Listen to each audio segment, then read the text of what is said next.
Smash like. Hello, everyone. My name is Pittsburgh Pat. I'm here with Craig Szolis. How are you today, Craig? Hey, real good, real good. It's great to Thank you. see you. Yeah, definitely. We Yeah, go way awesome. back. Yeah, we go way back. There's no doubt. We're gonna have a conversation today about Zen Buddhism. Who knows? Maybe we'll even touch on a little bit of Star Trek. We'll Craig and I used to sit at diners and talk until 3 in the morning over coffee about this sort of stuff. So now we're gonna That's give true. all of you the pleasure of being able to experience that as well. And if you would do us a favor though and smash the like button, because that helps other people to see it as well, because the YouTube algorithm will promote the video. Having done that business, let's jump right in. So we when we were growing up, we knew each other in our teens. Um, well, you introduced me, I think, to this book actually. It's Oh, called maybe. Yeah. Zen and the Martial That's a Arts. I while remember you had ago. a copy of this, and I read it, and it's a really great little book. It has like little 2-3 page like lessons about like the ideas behind Zen. But I Hmm. guess we should probably talk about, I'll get back to that. I guess we should probably, I should ask you, so Zen Buddhism, is there a difference? Like, what's the difference? Between, Yeah, like when you hear the word Zen, you could say Zen, but yeah, usually yeah. it's followed by Zen Buddhism, which is A whole something. different, yeah. Is it? Not even a whole different. It is just Zen is a school. Well, it started. Let's go back, and we can go back to our intro talks that I do. For I should preface by saying I've been practicing Zen Buddhist for 4.5 or so years, 4.5, 5 years. Um, and there's a Zen temple. In fact, it's the only Zen temple in Pittsburgh. It's the Zen Center of Pittsburgh, and you can take a look at that. Deepspringzen.org. We'll Yeah. put all of these links in the description below for everyone, so Yeah. so that we'll do that in post. But yeah, and actually, you're on the board or the president of a. I was, yeah, both. I was after attending for a while, and they asked me if I wanted to be on the board, just since I was getting involved in things going on there. I said, sure, yeah, okay, guys. I don't know what it's about, but let's check it out. And that just evolved into one thing after another. And the president at the time, he was done. He was retiring, actually retiring from corporate world. And he said, I don't have time for all of this anymore. He wanted to travel, so. Um, so they nominated me, and yeah, the Sangha said, okay, sure. And I've been doing that now for a couple of years as president of the board. Um, so yeah, I've been pretty involved in that sort of thing. And we do talks. That's what I was going to say. We do introductory lessons, myself and another member, actually the treasurer of the board. And so we usually start with a little bit of history. So founded in India, um, and then slowly spread throughout his followers. It spread throughout and took a couple of different branches, and those branches it broke up into a couple of major threads. So Mahayana was one, Theravada, and it all depends on which way it went through Asia. So the Like one that went, the it's branch, geographic, it's basically. geographic. So one Okay. went south. I think Hmm. that's the Theravadan type of thought process, and the Mahayanas were more through China, and then from China to Japan. Um, at around so there was an order or a way of thought in Buddhism at the time called Cha'an, and Chan was a Chinese version of it, and that's the precursor to Zen. Okay. Um, a fellow in about the 12th century Japan named Dogen Zenji traveled to China to see what this was all about. He picked up, got influenced by Chan, brought it back, and basically translated it to Zen. So Chan is Zen, and then Zen Buddhism then was what he founded, the Soto Zen school, and it also split off into a couple of other. There's Rinzai Zen, and another branch, a even less known branch, which escapes me at the moment. But Mahayana tradition, and I am in the Soto Zen school, if you will. Okay. And what all that really means is how they approach it. There are many, many different sects, just like in Christianity, there's many different sects of Buddhism. And Zen Buddhism and Soto Zen in particular is just one small subset of it. Soto Zen is often called the farmer Zen. It was for the working people. It was much more earthy, much more down to earth rather. Practical. Rinzai, practical. And the Rinzai Zen was more of the samurai, the nobleman got involved with that, or partook in that so much. Gotcha. So at any rate, that's a little background on what the whole Zen thing is. Zen just means meditation. That's all. It just means meditation. That's all that means. Yep. So Zen is just meditation. Smash like. Zen just means meditation. That's all. It just means meditation. That's all that means. Yep. So Zen is just meditation. And that school, and that's what I was saying, the different sects sort of take on their own, they take on their own focus, whatever they think is most appropriate. So some Buddhist schools really focus on chanting, and they spend most of the session chanting. For us for Soto Zen, the session on Sundays, and they have them multiple times a week, but Sunday is just kind of like the easiest for people to get to. So that's the main one. Is 40 minutes of sitting, zazen, and followed by 10 minutes maybe of chanting, just a little bit of a chant, and then moving into a soji or work period, and then some more of a social period. And there's a teaching, there's a dharma talk in between there. So, and it takes an hour or 2 hours maybe tops. We've been doing a lot of that both online and in person, kind of a mutated form right now. So whichever appeals to you, you can certainly, if you feel more comfortable sitting at home. So is it a hybrid? Is it the same service, but it's just telecast? Oh, it's just broadcast, yeah. Okay, gotcha. And then, and anybody can participate at any time? For the Zoom, yes. It would make more sense though, what we try to encourage people, especially as a prerequisite to coming into the center or to coming in person, would be to attend one of the training sessions, which is like $10. It's just maybe an hour and a half of your time, just to sort of go over what I'm talking about here. Cool. Give you a little background, and also more into the forms, what's going on around you, the smells and bells. It's a little different than Christianity. You know, if a non-Catholic would go to a Catholic service, they'd be lost. You know, as far as when we stand, when we sit, you know. Okay. So there's just to get used to the forms, the process, and the forms of the ceremony. Very cool. But again, it's my priest likes to stress, it's your session. You know, this is your Zendo. So there is no doing it wrong. So don't be afraid to if you're going to make a mistake. You know, don't worry about it. That's good to know. I mean, it's interesting that I always find it interesting when I talk to people about meditation. I have a daily meditation practice. I have been doing that for quite some time, but I've been doing it intensely for the last 7 years or so, on a daily basis, like as a commitment to myself. And people will say, "Oh my gosh, I can't meditate. I can't keep my mind empty for 10 minutes." I said, well, I've got good news for you. Neither can the Dalai Lama. Right. No one can. So it's impossible to do that for any great length of time. Your mind is a thought generating organ. That's what it does. And it's going to keep doing that.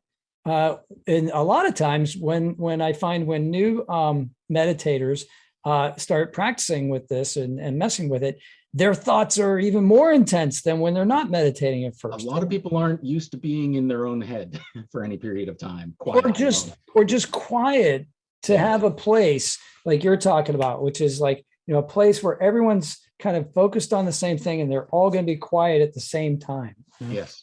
I remember doing that in a communal setting for a few years back, but like I said, about 7 years ago. And I remember having this irrational urge to scream during the silence, you know, just running from the room like Daffy Duck or something, like, I'm told it has happened. I'm told it does happen. I've never seen it happen, but I've never seen it either. But no, I'm told, don't be surprised if someone does freak out a little bit or have to get up and leave, you know. It can happen. Yeah. but it's okay. And and the thing you're encouraging, and the thing that I've been taught, is that it's okay to have those feelings. Those are natural, feelings. Anything that you Feelings are just experience visitors. is perfectly natural. Mhm. Like Yeah, you said, there's it's yours. I think it was Dogen was asked, or asked one of his pupils, or maybe it's, I think it was I think it was a Dogen story. I'd have to, where he's saying that a bird flies in the sky, never hits the end of the sky, and a fish swims in the ocean, never finds the end of the sea. What does man do? And the answer is think. We just think endlessly. The thoughts are just constantly going and never come to an end. So for anybody, like you were saying, for anybody who wants to blank their mind or thinks that meditation is just blanking your mind, nah, only when you're dead. It's like, and even then there's some, I don't know, it depends what happens. Smash like. What you're describing is very like Zazen. And so that's Zen meditation. Za means sitting. So it's just sitting meditation. And even then, there are many different flavors and ways to do that. I practice shikantaza, which is just sitting, where you're not trying to do anything. You're not putting any mantras in your mind. You're not trying to think through or chant anything. You're just allowing the thoughts to rise, along with the feelings. Thoughts are often attached to feelings, or feelings to thoughts. It's how our brain seems to get our attention. Like the more powerful an emotion tied to a thought, and that's what you obsess on. So it seems to be that that's the idea. So the idea with Zazen is to let those thoughts and feelings come up and just observe them. And oh yeah, why is that making me anxious? That's making me anxious. The priest's wife told me one good practice is just to name them as you're feeling emotions. Just name them. Oh, that's fear, or that's anxiety, or why am I nervous? And oh, that's pain. My leg's falling asleep. Yeah, so it happens. No, I think that's interesting, and that's actually used as a psychological technique for a lot of people that are dealing with anxiety and fear and those sorts of things. Because it seems like once we place a label on it, once we can name something, then we can, instead of having it be this amorphous thing that's occurring in our minds, we can then separate ourselves from it, and then we're easier able to observe it. And once we're able to observe it, then we can start to do something about it. Then we can recognize it as a pattern and we can change it. Yeah. That's the deep water in Buddhism. Is after you've been observing your thoughts and you realize your thoughts are not me. Otherwise, how could I observe them? So wait a second, who am I and who are the thoughts? That's a pretty profound moment. That gets into the deep water. Yeah. When that first happens, it's a little alarming. Sometimes it's like, whoa, there's like this kind of, there's a disconnect. There's a disconnect because I'm disconnecting from my emotions now. Dissociating, yeah. And there's this dissociation. And then as I do that more, I start to identify more with the thing that was uncomfortable at first, because most new things are uncomfortable, and because they're unfamiliar, and a lot of fear rises from not knowing what's out there. Right. But once we start to experience it, we become more familiar with it. That feeling of dissociation sometimes starts to become that observer becomes what I am more and more. And so I think that's why, for me, a daily practice is beneficial, because then I can reinforce that and I can get into that state and say, oh, okay, and then I can start to do it when I'm not meditating. I can start to actually have it, experience it in my life. Like, oh, I'm really anxious right now. What's going on here? Yes, that's the whole point of Zazen, is to get to the point where you're recognizing the feelings that are coming up, and instead of, you're taking that time, you're stepping back from those feelings and emotions. Ultimately, what it ends up doing is buys you a few seconds, milliseconds even, between an emotion and you recognizing it. It's just stepping back instead of immediately responding to that emotion. You've trained yourself now to, observed. Now I see, why am I feeling that? Why am I feeling angry? Oh, it's because of whatever's going on. The idea is to buy yourself time to respond rather than react to your emotions. So there's this pause. There's pause. This pause between stimulus and response. Yes. And that has to, I really think that has to be trained. It has to be developed. Well, that's what the practice of meditation and Zazen gets you. Yeah. And you can increase it So once you're able to increase that to the point where you can actually insert rational thought, it's very useful for it's very useful for social interaction. Yes. Oh, it's been one of the books that I was reading. I could not find. I must have loaned it to someone. The Three Pillars of Zen. It was a very good introduction to the whole Zen Buddhism. But at any rate, the author in there said something that kind of stuck with me. He said that you won't necessarily notice a change in practicing Zazen, sitting meditation. You won't necessarily notice a change, but people around you may. So he says, if I ever heard my child saying, "Oh, I wish Father wouldn't sit Zazen, he gets so wound up, or so angry or whatever. I wish he wouldn't do that." If I ever heard them say that, I would stop. He says, but the opposite is what happens. And I found that true in my life even. It gave me enough to step back to sort of change my perspective. And my partner, who's been with her now for 12 years or so, 10 years at this house. And but she sort of saw the change in me as I was starting to do this, enough so that she's just like, I want to help these people out. And she volunteered as the bookkeeper, and we got all the right people together at the right time. She's a wonderful numbers-oriented person, organized the books quite a bit with the treasurer. Between the two of them, they worked out a process. But she did all of that and has been doing that for 3 years now, just because she was impressed with the changes that it was making in me. Smash like. People talk. I think because of the unfamiliarity with Zen in the West and in a Judeo-Christian culture, sometimes there's this otherworldly kind of New Age mysticism kind of aspect that people attach to it, yeah. which is so. But so you'll hear things like, when you drop a pebble in a pond, the ripples on the surface, right, expand. Right. And so that's what you're talking about, I think, in a very practical way. This is not some hocus pocus. I mean, you can believe in that metaphysical aspect of it if you wish. Yeah. But even if you don't believe in that metaphysical aspect of it, there's no doubt that having more peace, we're not going to be like the ultimate, we're not all going to be the Dalai Lama. We're not all going to be smiling and saying the right thing all the time. But if we do it slightly more often, there's going to be like effects in our personal relationships and therefore in their attitudes, and it just expands further, I was a very devout Christian for a long time, and just really got into it. Consider myself evangelical at one point. Read the Bible, like I'm sure you have, cover to cover a couple of times, different versions, just to see what the differences were. Sure.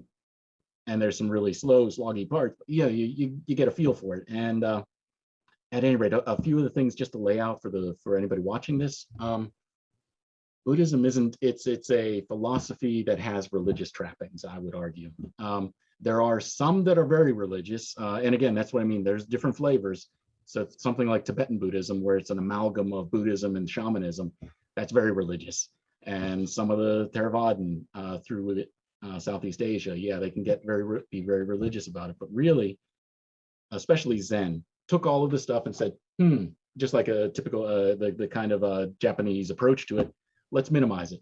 Let's get it down to its core. And they kind of took all this stuff and said, this works, this is good. Or Dogen did that. This works, this is good. Here's what we're going to do.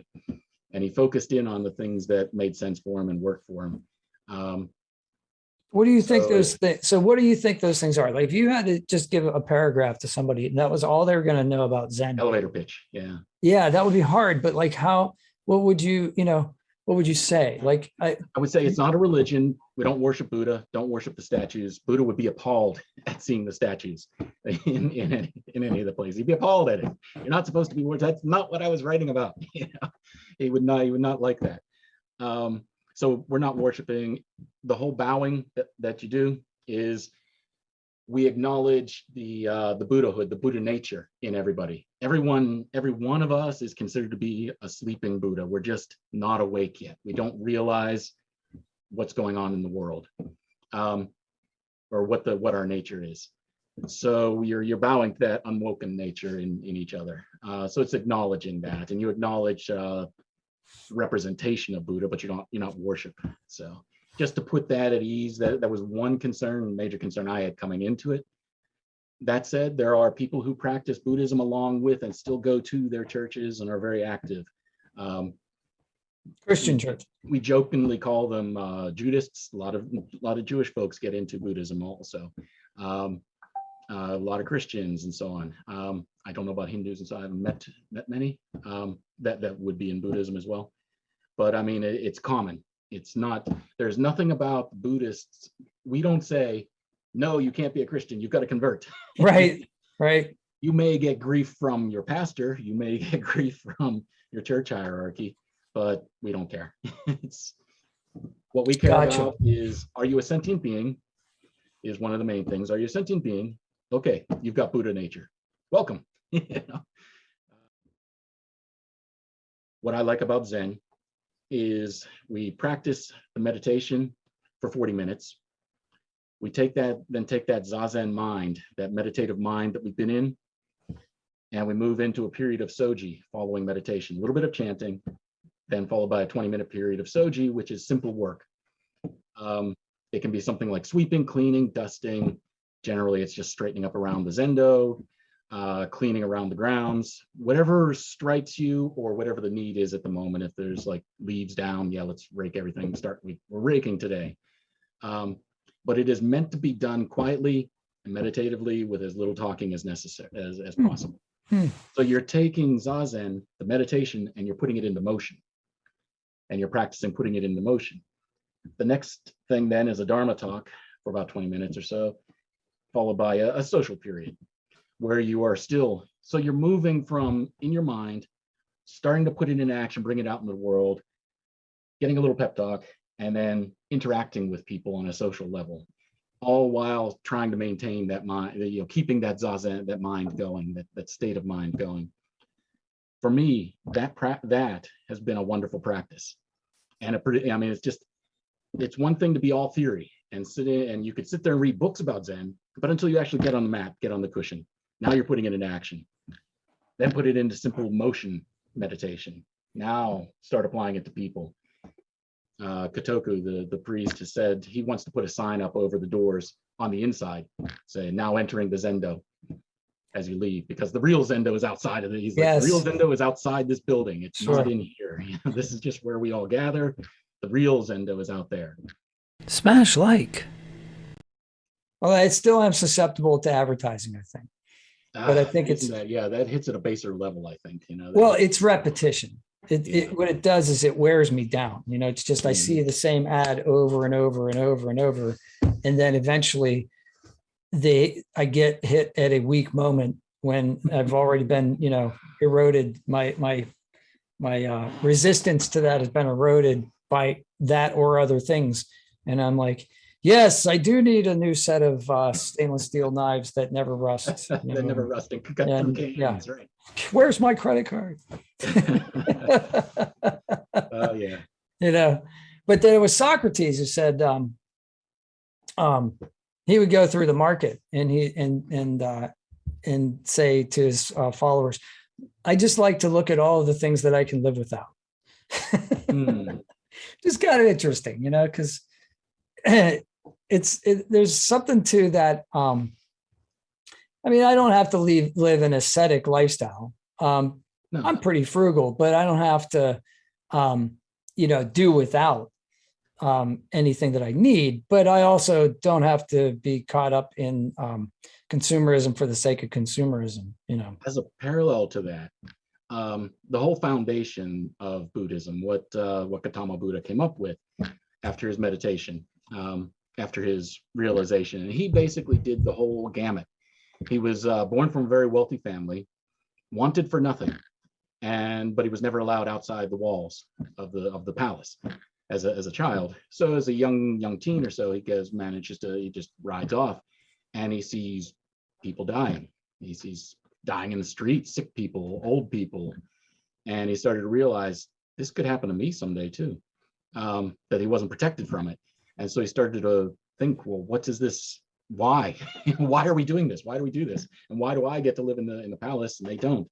And so that started him on his road of meditation. He became an ascetic, and basically pursued many different schools of thought, one of which was the world is bad, so we have to remove the total asceticism, remove himself from it, and almost to the point of starvation. He almost died from it, and that's where you see the statues of the starving Buddha, because he really did. He went to that extreme, and he had already lived a life of luxury. He went to the extreme of asceticism, and during his meditations, he realized, no, there's a middle way between these. This is what I should do. Smash like of the thought. Well, these Four Noble Truths tie back to what you're talking about, consuming and advertising and so on. Was sure. He basically realized life is pain, life is suffering, or the word was dukkha. And dukkha, a lot of times it's translated as pain, but that's not really entirely. It's more, I like to consider it, I think it's more along the lines of ennui. This general malaise, general unsatisfied. Like dissatisfaction with what's going on. Yeah, it covers everything from a child crying because he didn't get a cupcake to, somebody suffering from cancer. It covers all of that. Dukkha covers that whole range of just unhappiness, of pain, suffering. That's what life is. Gotcha. And it's caused by, he realized it's caused by craving, by a desire. Craving is one word. Desire is the more classic. And that desire can be desire for food, desire for attention, desire, anything that you're desired to, and also attachments. So you become attached to this thing because it makes you happy. But after a while, what happens though is we become familiar with it. And so the thing that made you happy no longer is quite as satisfying, particularly with, say, drugs or alcohol. It's like, well, it's like the first a little good, ice cream, and a little more. On a hot day, you go and get that ice cream cone, and that first bite of ice cream is like, oh, this is so good. Now I got it. And then the second one's good, and the third one's good. But then I'm like, okay, now I got to finish this ice cream cone before it melts. You know what I mean? Like, it's just. But dukkha even goes to the next day when you're thinking, I could go for an ice cream cone. That's dukkha too. That's that desire, that. So it's sustained by the fulfillment of it. Mm-hmm. Well, somewhat. It's offset, but it's never as much. That's the nature of the world. Yeah, it fades. It's like, okay, that first bite was great, but now I got to deal with all of this. If I go out and buy a sports car tomorrow, I'm going to really enjoy that sports car, probably for a couple months, until the next model comes out. Every time I get in that sports car, I'm gonna be like, wow, this is really awesome. And then, but I think even that, like you said, that will fade eventually. Mm-hmm. I remember when I realized that. Yeah. But he said, okay, there's a way to get out of this. He said that whole craving and desire. And he says there's a way to break out of it. And that's where the Eightfold Path comes in, which is right mind. Oh, what are the Four Noble Truths, by the way? Did you find it? Yes. So life is pain. It's caused by desire and craving. There is a way to end this desire and craving, and that's by following the Eightfold Path. Gotcha. So it sort of leads into the next thing. And then the Eightfold Path. I think I just read it. Well, I did. I read a Thich Nhat Hanh book. It was about the Eightfold Path, and I have to admit, I was a little bogged down by that. But the So I don't know if we'll go into that. That's a little deeper in. But basically, it's just think of it like and not so much thou shalt nots like the Ten Commandments. But more like, if you are looking to attain enlightenment and release from dukkha, from this cycle, this samsara cycle of pain, then live this way. They're like suggestions. Yes, very much so. Gotcha. So it's like, we're not telling you what to do, but this has worked for other people. Yeah, this is good for getting you to the end, to the end point of not craving so much. So smash like. This past year, I had a reading group. We read some of the Buddhism, which is why I wanted to talk to you, but we also read Stoicism. There's a lot of neat parallels. The Stoics also talked about, desire and not trying to attain things which were out of your ability to control, right? And being able to understand the difference. And that was what their idea was, that's what leads to suffering, trying to control what we can't control. And only focusing on what we can. But there's so much in the middle that we have partial influence over. Right. And that's the area that you really need to work on, right? So And also the idea that like, even if things aren't like, even though you can't control your health to a great degree, you can control it to some degree, but you can't completely control your health. You still recognize it is desirable to have good health. There's nothing wrong with wanting to have good health and enjoying it while you have it. So, so that was the thing. I think a lot of times people get it, this idea that like you were talking about this, the phase that Gautama went through, where he denied the world and denied its pleasures. That's an extreme way to go, and maybe you learn a lesson in that. But you can still practice a this idea of Zen and enjoy life's pleasures, as long as you understand they're ephemeral. They may be addictive, and but it's okay to participate in life. You don't have to like just say, well, I'm going to go and live in the mountain and not deal with people. I mean, that's smash like. It's harder to deal with people than it is to like isolate oneself, so one doesn't have to, right? Now, maybe for at the beginning, when one is learning, you go to a retreat so that you can simply focus on things intensely without the distractions of the world. But eventually we're going to leave the dojo, or I'm sorry, what did the Zendo. The Zendo. Zendo. We're going to leave the Zendo and we're going to go back out into the world, which is the real Zendo, as you said, as your preset. Yeah, that's great. Yeah, regarding the Eightfold Path and all that ties into the precepts that a Buddhist would take if they're going to become sort of a lay ordained, which is a whole different thing, different things in the different worlds. So in the Eastern Japan, Soto Zen in Japan, it's different. Soto Zen is different there than it is here. And we can talk a little bit about that, but basically the precepts that you take are paralleling the Eightfold Path, basically saying, I'm going to refrain from killing. I'm going to refrain from doing this. I should refrain from doing that. The idea, and you're saying I'm going to refrain from it, it doesn't say, boom, it's going to be done. It's more, we were instructed that each Buddhist has to look at that and say, how am I going to do that in my life? How am I going to implement not killing? Some people like take it to extremes, and the Jainists don't step on bugs. That's a whole different thing, but similar thing. They don't even want to step on bugs. They'll sweep the ground in front of them because they don't want to kill them. Buddhists are similar. They may adopt it as I'm not going to eat meat. I'm just going to eat vegetarian. There is no requirement to be a vegetarian. But some people interpret that that's how they adopt it into their life, that precept of not killing. So similarly, glad you brought that up, because I was going to ask you about that. I know a lot of people think that in order to be a Buddhist, you must be a vegan or some sort of thing. But that's not true. In fact, Kotoku had said that basically you'll see more in Japan, the monks out with beggar bowls, and they're just sitting meditating with a bowl in front of them. And the idea is, if you've got extra rice, whatever, money is always good. Money buys food. But if you give them a slice of beef, you give them a steak, they'll take it. They'll put it in this. Thank you, and they'll have it later in the day. They're not going to refuse it. However, if you were to say, "We butchered this for you, here for your order. Here's a leg of the cow," they would probably refuse that, because then they would be responsible for the death of that animal. And no, I don't want to do that. But if you're giving, they don't want to encourage that behavior. They don't want to encourage it. Yeah. Sure. So also another thing that is a little sticking point is one of the precepts is not drinking. And that's a very loose translation of it. Kotoku said he interprets it, his study of it is it's a little more along the lines of, don't be stupid with intoxicants. Don't drink yourself stupid. Enjoy them. Enjoy it. The middle road again. Enjoy it. Just don't get stupid with it. So it's more about gluttony.